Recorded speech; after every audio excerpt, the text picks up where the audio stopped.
नंदुरबार जिल्ह्यात ऐन दिवाळीत चोरी, सोन्या चांदीच्या दागिन्यांसह रोकड लंपास।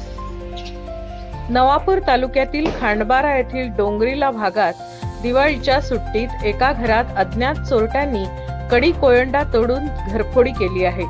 या घटनेत चोरट्यांनी 55,000 रुपयांची रोकड, सोन्या चांदीचे दागिने आणि एक सिल्व्हर कोटची गणेश मूर्ती लंपास केली आहे। यामुळे परिसरात भीतीचं वातावरण निर्माण झालंय।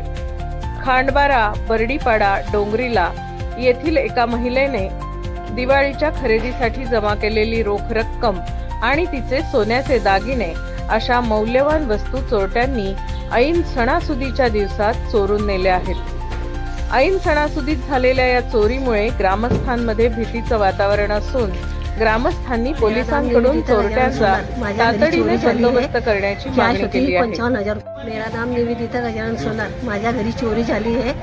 कॅश होती 55,000 रुपये आणि माझ्या आईच्या हाताचे सोन्याचे कानातले होते, 2 ग्रामाची आणि थोली होती 1/2 ग्रामाची, आणि गणपतीची मूर्ती होती सिल्वर कलरची, आणि बॉडी लोशन केले होते मोठे मोठे 3-4 डझन। एकूण कितीचा मुद्देमाल असेल सर? तरी तो सगळा टोटल 70,000चा असेल।